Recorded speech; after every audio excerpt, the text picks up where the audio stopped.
Standing in front of the federal courthouse here in Washington, D.C., increasingly across the country in state courthouses, a very fundamental question is being decided. Is the First Amendment rights of Christian organizations that are serving their communities more important than the rights of homosexuals? Well, the answer from the Attorney General of New Jersey was that it's the rights of homosexuals that are more important. The Ocean Grove Camp Meeting Association has been a fixture on the New Jersey shore for generations. But when a lesbian couple decided they wanted to have a civil union commitment ceremony on the church's property, a confrontation between gay rights and religious rights came to a head.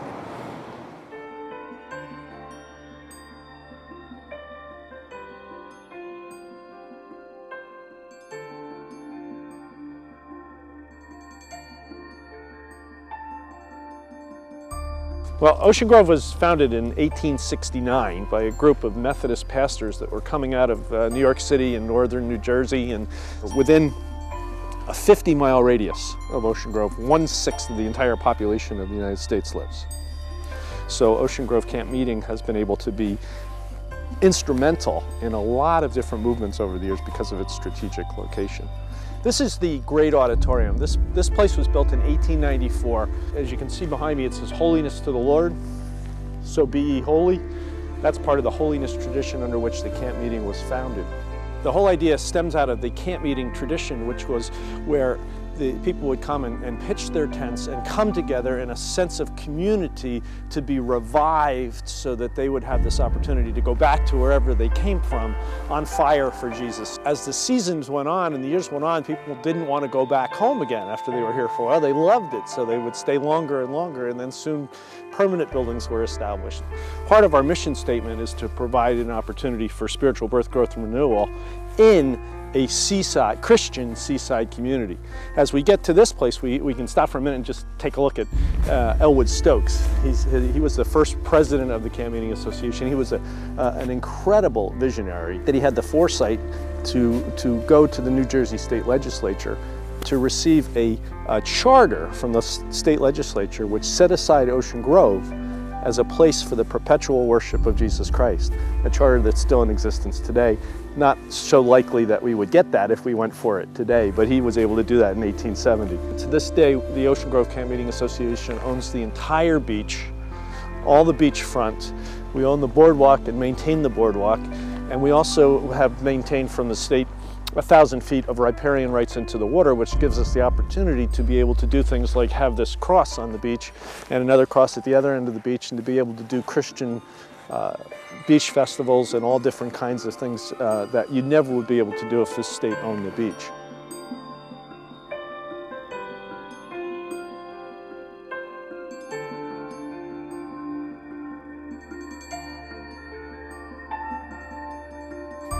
Boardwalk Pavilion is for us one of the centerpieces of our worship facilities because it is open air, because it's out where people are, because it's on the boardwalk and on the beach, which is what Ocean Grove Camp Meeting Association is all about. We are a Christian seaside setting, Christian seaside community.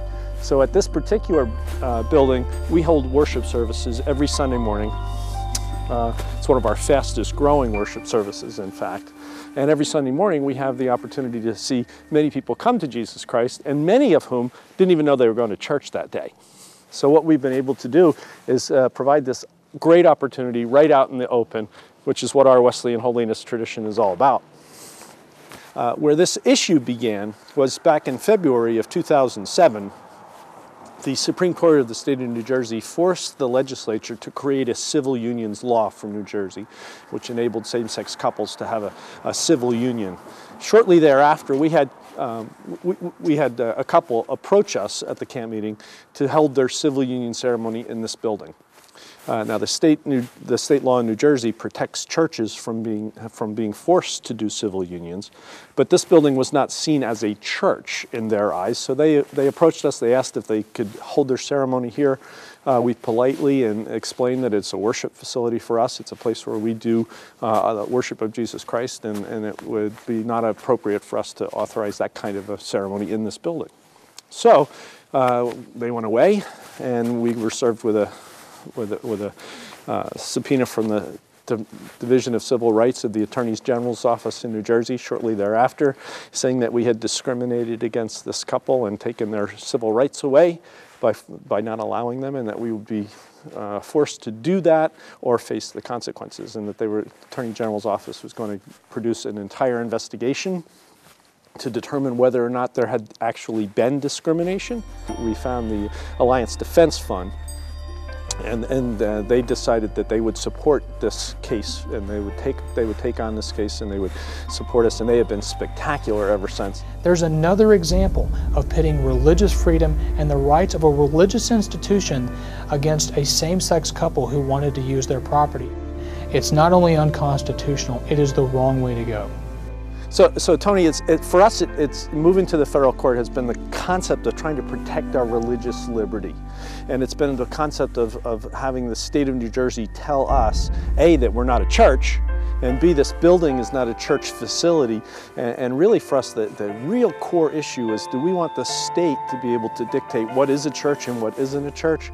We don't want to be told that we're not a church because we don't have statues, or we don't have doors, or we don't have whatever other trappings they think is important to make it a church. One of the side effects of this entire ordeal for us is that we no longer do weddings here at this facility, under the penalty of having to do civil unions if we do weddings.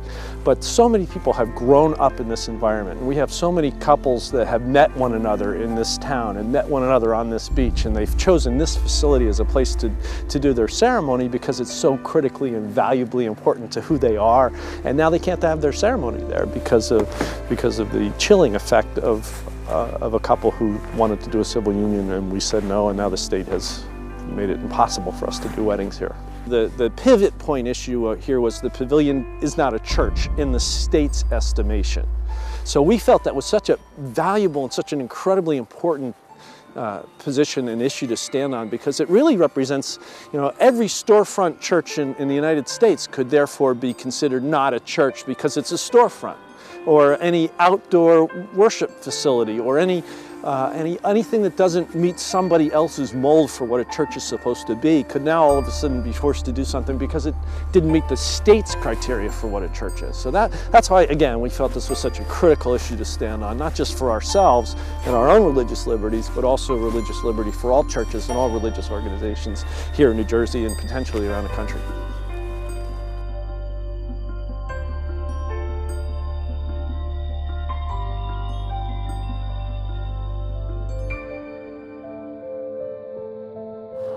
The Ocean Grove case is a perfect example of how gay rights are currently given priority over religious rights in many states. The passage of ENDA will only make things worse as religious organizations and businesses alike scramble to avoid random charges from inside as well as outside their organizations. While most cases may very well be resolved in favor of the organization or the business, it will be costly. Costly in terms of the thousands of dollars in legal expenses and the staff time, not to mention the mental and emotional toll. Will this help businesses and nonprofits that are struggling in this tough economy? But more importantly, is this fair? Is it right to give special protections under the law to someone because of their chosen sexual behavior? Put an end to ENDA. Go to frcaction.org.